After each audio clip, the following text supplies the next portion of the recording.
Alors effectivement, vous voyez apparaître la Bellevilloise, Cult Place, on a parlé d'Orisa, juste pour clarifier qui nous sommes, à la fois dans nos activités et puis structurellement parlant. La Bellevilloise, c'est un site historique parisien auquel je me suis intéressé il y a maintenant longtemps, en 98, et on a mis 8 ans à monter le programme et à le faire racheter et à l'ouvrir officiellement au public après une première vie en studio et en friche industrielle. Donc il nous a permis aussi d'explorer les différentes possibilités et variantes sur un site comme celui-ci. On a ouvert officiellement en 2006. On va fêter nos 10 ans cette année avec mes deux associés, Fabrice Martinez et Philippe Jupin. C'est un site qui a fait le pari à la fois de satisfaire aux exigences d'un marché et d'une réalité économique qui est celle qui sont le cadre de l'immobilier, en l'occurrence parisien, mais peu importe où qu'il soit, avec des logiques foncières, d'aménagement, de travaux, des coûts, donc un modèle économique qui doit pouvoir supporter ces choses-là, sans faire l'économie d'un vrai contenu culturel qui doit avoir une dominante marchande, puisqu'on parle souvent d'activités culturelles marchandes ou non marchandes, pour pouvoir aussi soutenir en complément des activités plus atypiques, plus audacieuses, qui sont sur des modèles économiques plus fragiles, plus émergents. Le pari s'est poursuivi en adjoignant à ces deux premiers partis pris, c'est-à-dire un lieu singulier, j'y reviendrai rapidement, une activité, une véritable programmation culturelle, et une activité événementielle, c'est-à-dire l'utilisation de l'espace comme un outil disponible pour des tiers utilisateurs, qu'on soit dans la sphère créative et culturelle dans laquelle nous sommes, ou des acteurs privés, voilà, qu'il s'agisse d'entreprises ou de particuliers qui peuvent avoir besoin d'un site. Et enfin, sur ce site, toute l'activité de bar-restaurant est également présente. Elle est à la fois très importante et en même temps elle est au service de ce projet global. C'est pas une activité, on va dire, dominante en soi. Elle participe d'habiter un espace, de participer de ses contenus, et puis de fédérer, de réunir et d'être à part entière une offre de qualité et d'originalité dans le lieu. À cela s'ajoute aussi toute une dimension qui pour nous fait partie intégrante de la vie et de la programmation du lieu, qui est la vie, je dirais, politique au sens noble, au sens large du terme, sociétal, social, le débat d'idées, le débat citoyen, l'initiative, dans tous ces domaines. Il y a souvent peu d'espace dédié à cela, parce qu'on est hors cadre par rapport à un modèle économique classique, et là aussi, nous avons réussi à mixer, je veux dire, l'accueil de grands événements avec des ONG, des structures nationales voire internationales, et la place faite à des initiatives plus locales, ou alors au-delà d'ailleurs de leur dimension locale, en tout cas plus confidentielles et en phase d'émergence. Donc il s'agit d'émergence d'idées, de créativité artistique, de plaisir autour de la fête ou du culinaire ou de la convivialité d'une ambiance de bar, etc. Ou celle aussi d'un lieu qui est en mutation, en transformation. Ce sont les ingrédients qui ont fait cet établissement, qui fait un petit peu plus de 2500 mètres carrés, accueille plus de 300 000 visiteurs par an, avec plus d'événements qu'il n'y a de jours dans l'année, quand on cumule les concerts, les événementiels, etc. C'est à peu près 600 par an. Voilà. De là, on a travaillé sur d'autres sites sur lesquels je passe rapidement, puisque nous exploitons également la rotonde de la Villette, place Stalingrad, qui là aussi, que nous sortons d'une ornière un peu compliquée, parce que c'est un bâtiment très lourd. Très rapidement, la collectivité publique le flèche un peu, et un premier investisseur se dit, bon, ben, on va faire un restaurant. Bon, très bien, sauf que ça ne suffit pas forcément à faire vivre un lieu qui, aussi majestueux soit-il, et c'est pour ça qu'il y a des similitudes avec notre sujet, à les défauts de ses qualités, c'est-à-dire d'être très minéral, d'être même parfois assez austère en première approche comme ça visuelle, et donc il faut arriver à créer de la vie et l'envie qu'on se l'approprie. Ce sont des sujets évidemment qu'on retrouve totalement dans le sujet de Blandan. Nous y développons donc cette activité culinaire, flanquée, si je puis dire, d'une activité autour de la musique avec le mini-club, d'activités plus ludiques et événementielles sur le site, et puis progressivement, là nous allons développer toute l'activité de galerie boutique dédiée à la jeune création du design principalement, et qui va explorer aussi vers les voies du design paysager, du design qui touche à l'art contemporain, enfin le croisement de tous ces acteurs qui sont aux confins de plusieurs disciplines. On exploite également la petite halle de la Villette à Paris, qui est un bout de la Grande Halle, qui fait à nouveau le pari de mêler dans un même espace à la fois une scène, un comptoir, une table. C'est le concept, et de dire que c'est pas incompatible d'avoir une belle programmation à peu près 3 fois par semaine, et en même temps une activité de bar et de restauration qui fonctionne et tire le lieu par le haut. Nous sommes partenaires du Théâtre Sénart, qui est une scène nationale, c'est un autre sujet. Il y a 20 000 mètres carrés, de 2000 places assises sur le Grand Théâtre, la salle musiques actuelles, et là on y gère la scénographie et l'offre des espaces de bars, restaurants, terrasses, patios, bars d'entracte, etc., pour amener aussi d'autres rythmes et d'autres formes de vie à tout cela. Je passe sur ces projets, il y en a d'autres sur le territoire parisien, puisqu'on va ouvrir les docks de la Bellevilloise à Pantin dans quelques mois, qui sont au pied des magasins généraux, un magnifique bâtiment investi par l'agence BETC, notamment dans les étages, la petite gare de Montrouge l'an prochain, des projets que nous avons en Charente-Maritime, à Bordeaux, à Rochefort-sur-Mer, enfin en Charente-Maritime, à Rochefort-sur-Mer, pardon, et à Bordeaux également, qui n'est pas en Charente-Maritime, comme vous l'avez compris.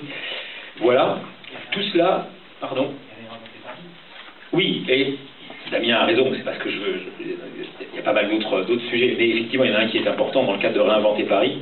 en association avec Étoile Cinéma et Thierry Marx. Nous avons remporté le 14 avenue Parmentier, une ancienne sous-station électrique qu'on appelle La Générale, qui est un très beau site 19e, 20e, et qui va être reconfiguré en un lieu de vie à la fois cinématographique, restaurant également. Voilà, donc c'est un projet, tous ces projets d'ailleurs, qu'ils soient ouverts ou à venir, sont visibles sur Internet, on peut bien sûr s'en parler. Pour cela, alors la Bellevilloise, c'est la marque Chapeau, je dirais, c'est à la fois l'établissement parisien emblématique que nous avons développé et créé, et puis c'est aussi ce qui un peu nous précède, parce que on reste sur le même mix d'ingrédients, de recettes, si je puis dire, même si la recette on la gère différemment, justement selon les territoires. Nous avons une structure qui s'appelle Orisa, qui porte structurellement l'ensemble de tout cela, et comme chaque site a son entité juridique qui le gère, nous avons créé Cult Place, qui est le cluster, si je puis dire, qui réunit l'ensemble de ces activités, les fédère pour mutualiser les compétences et les différents talents qui œuvrent pour tout cela. Ce qui nous amène effectivement à Lyon. De fait, j'ai donné une partie des éléments qui nous animent. Alors pourquoi Lyon? Parce que déjà, nous ne sommes pas, finalement, nous ne sommes pas des Parisiens, ça peut paraître paradoxal, mais d'origine, enfin ceux qui ont créé ces projets à Paris, donc on s'estime plus libre de pouvoir agir, pourquoi pas sur d'autres territoires, même si nous avons cette histoire sur le territoire parisien. Qu'ensuite, Damien a introduit et a expliqué les choses, précisant cette volonté. Il a été force de proposition et d'impulsion d'un projet ici. On s'est donc intéressé de fil en aiguille, et après 5 années de recherche comme ça, à ce site qui offre beaucoup d'atouts simultanés. Alors, ce qui est important, pour entrer dans le vif du sujet, c'est de considérer que ça reste pour nous un site global. C'est-à-dire qu'on ne raisonne pas en se disant il y a un terrain, un territoire, et puis il y a plusieurs bâtiments. Qu'est-ce qu'on va bien pouvoir trouver comme activité dans chaque bâtiment? La réponse à cette question, nous ne l'avons jamais eue. La réponse que nous avons eue, c'est celle de se dire ce ne sont pas des éléments isolés, c'est un tout cohérent. C'est cette idée du lieu de vie qui nous anime. Une fois qu'on l'a dit, c'est plus compliqué à faire qu'à dire, effectivement, qu'est-ce qu'un lieu de vie? Comme son nom l'indique, c'est déjà un vrai lieu sur lequel on arrive à trouver plusieurs espaces.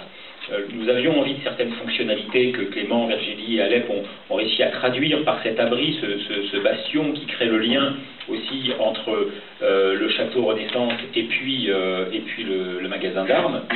Voilà, donc ça c'est un premier élément singulier qui nous amène aussi sur l'activité à vouloir le plus possible une ouverture la plus complète et reliée de cet ensemble. C'est pour ça que pour l'instant,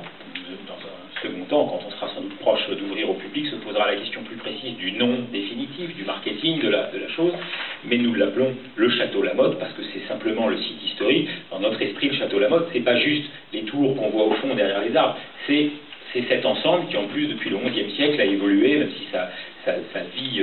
en tant que château tel qu'on le connaît là est beaucoup plus tardive. Voilà, l'époque Renaissance, comme on le disait. Ce qui veut dire que nous avons plusieurs nous avons un cœur. Le cœur central, c'est finalement le bâtiment neuf. C'est là que se tissera la vie culturelle et événementielle du site. Une vie culturelle qui se veut pluridisciplinaire, pas comme un dogme, c'est-à-dire pas la pluridisciplinarité à tout prix où on mêle toutes les esthétiques, mais où les différentes esthétiques sont possibles, qu'il s'agisse d'une activité musicale, de spectacle, qu'il s'agisse d'une activité autour de l'art contemporain, qu'il s'agisse de choses croisées autour du design ou de l'audiovisuel, etc. On a un complexe de plusieurs salles qui recherchent l'équilibre entre la fonctionnalité mais aussi l'émotion, l'inédit. Il ne s'agit pas juste de fabriquer des salles pratiques, sinon on fait le énième, je dirais, centre de congrès ou espace techniquement pratique, mais là il s'agit de fabriquer un endroit avec son patio central dans lequel on ait envie de se poser, d'aller butiner, si je puis dire, voir diverses activités qui peuvent se passer en même temps. Et cet espace-là, qui aura une programmation régulière, donc j'insiste sur cette notion de programmation, c'est pas de l'animation, c'est-à-dire que nous montons une équipe dédiée qui insuffle et organise des contenus, aura aussi une vie événementielle, un temps, à peu près la moitié de l'espace-temps annuel, de chaque semaine en fait, dédié au fait qu'on puisse se l'approprier, c'est-à-dire l'utiliser, alors par voie de location, de co-réalisation. Je vous passe les détails techniques des modalités avec les différents acteurs qui peuvent investir ce lieu pour qu'on puisse travailler sur des contenus différents. Un grand passage est créé devant et derrière par la promenade qui est ici pour travailler sur le lien entre ces trois établissements, qui est un sujet que l'on travaillera, je vais dire, jusqu'au bout, le plus possible, pour vraiment favoriser la circulation autour de ces trois bâtiments, puisqu'évidemment, le premier, que vous voyez, je regarde beaucoup là parce que j'ai la photo sous les yeux, mais vous regardez les écrans, le premier qui dans l'ordre d'arrivée principale du site, qui est le magasin d'armes, donc est devenu, c'était notre choix d'y loger l'activité d'hôtellerie, paradoxalement à l'intention initiale qui était de l'avoir plutôt sur le château. On a pensé que le château devait être le plus possible rouvert au public, aux usagers, aux Lyonnais, à leurs visiteurs, le plus partagé, le plus généreux dans son offre, parce que c'est quand même un élément singulier, ludique, un peu féerique, un peu exceptionnel, assez bucolique, avec tous ces végétaux qu'on va au maximum conserver, pour garder cette idée comme ça d'une petite forêt aussi logée à cet endroit-là. Donc, le magasin d'armes, qui a une trame un peu en nid d'abeille, si je puis dire, beaucoup plus régulière, se prête parfaitement à une activité d'hôtellerie sur ce principe délibérément ambigu d'hostels et d'hôtels où des publics et des attentes différentes d'hébergement peuvent se croiser dans le même lobby, dans les mêmes salons, les mêmes espaces de petit déjeuner, de convivialité, mais avec une offre de nuit et de chambre extrêmement variée, puisqu'on va du dortoir jusqu'à la chambre individuelle. Et là aussi, en ne faisant pas l'économie d'une qualité de construction et de rénovation du bâtiment qui s'impose d'elle-même, qualité des aménagements intérieurs avec des matériaux nobles et un design des espaces qui se voudra travailler, signé, original, voilà, et qualité des objets qui seront mis. Et le château, lieu de vie, point de repère, à la fois lui aussi un peu organisé autour de cette cour centrale qui crée du coup une convivialité, mais avec des fonctionnalités différentes. L'idée étant de pouvoir se rendre sur ce site pour un moment à partager entre amis ou pour se ressourcer ou se retrouver, et qu'on ait envie d'un bar à vin de qualité, d'un bar à cocktail, d'un salon plus calme, d'un restaurant un peu posé, ou de quelque chose de plus rapide et à emporter, de fêter un événement important dans des lieux insolites, là dans une tour, ici dans un grenier avec sa charpente d'exception, etc. Le château offrira ces différentes possibilités avec une ouverture sur le site. Tout cela, c'est pour nous la déclinaison, si je puis dire, de ce travail que nous avons réfléchi et mené depuis plus de 10 ans à Paris, qui s'inscrit dans ce site-là, qui doit mêler ces différentes activités, en faire un véritable lieu de destination, d'une part, qu'ensuite l'ensemble des acteurs et des usagers du territoire puissent s'approprier en ayant l'envie et le désir, et à nous de susciter ce désir par une offre de contenu, le désir de l'investir et d'aller y passer un moment qui peut être un moment long, puisqu'on peut y englober la nuitée, ne serait-ce que pour accueillir aussi des amis et autres. Et enfin, il y a un maillage territorial extrêmement important. On a une collectivité qui est la ville et le Grand Lyon qui font un travail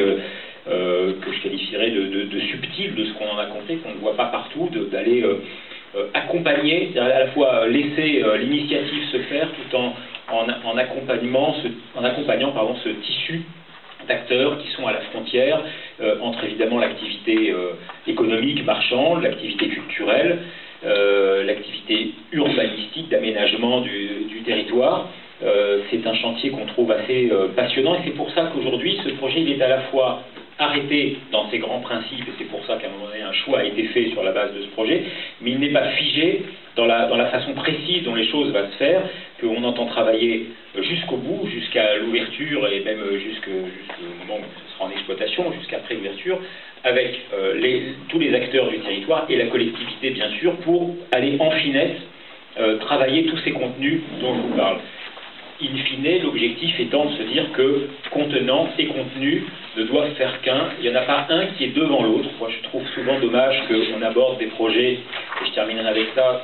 soit principalement sous l'angle du contenant. C'est un enjeu, c'est un sujet, bien sûr, architectural, urbain, etc. Alors, on fait un contenant, on présuppose des activités, puis on se dit, on trouvera bien après de quoi occuper ces espaces. Ou inversement, on est focalisé sur une typologie d'activité, une occupation, voire on la fige, à mon avis, on la sclérose un peu, on la limite, et puis après on lui cherche à tout prix la boîte dans laquelle elle peut loger. Ça provoque souvent des manques. Là, l'exercice est délibérément plus complexe que cela, mais sans doute plus pérenne, aussi bien du point de vue de son ancrage territorial, de son identité, de sa force en termes d'image, et même du point de vue justement architectural et immobilier, de sa vocation, de son institutionnalisation dans le bon sens du terme en tant qu'élément singulier du paysage. C'est en travaillant vraiment cet équilibre à part totalement égale entre le contenant qui existe et que nous allons continuer de créer, d'écrire. Donc c'est une histoire voilà, qui est contemporaine. On vient rajouter encore des éléments. Et puis ces éléments de contenu qui sont le fait d'une véritable programmation qui se voudra innovante, à l'écoute des initiatives et des propositions qui peuvent être faites. Et c'est vrai qu'il est, je pense, judicieux de souligner, c'est presque hors cadre, je vais dire, par rapport à cette conférence de presse, mais ça m'importe de souligner que les partenaires qui sont autour de cela, que Damien vous a décrit, ont tous accepté ce jeu-là et travaillent dans cette réalité qui est une difficulté, mais qui, je crois, aujourd'hui, est ce qui permet de fabriquer les vraies villes nouvelles, non pas celles d'il y a 20 ou 30 ans, comme elles ont pu être envisagées, parfois un peu trop dans l'esprit on va faire votre bonheur malgré vous, mais dans l'esprit comment la ville est un territoire qui se construit comme ça sur la durée et qui garde une certaine humilité en acceptant l'empreinte de tous ceux qui ont envie, concrètement, de faire vivre ces espaces, puisque c'est l'enjeu principal. Comment faire vivre ce site? C'est la question qu'on se pose tous les jours, qu'on est disposé à continuer de se poser avec tous les acteurs qui voudront d'ailleurs y contribuer. Voilà, dans les grandes lignes.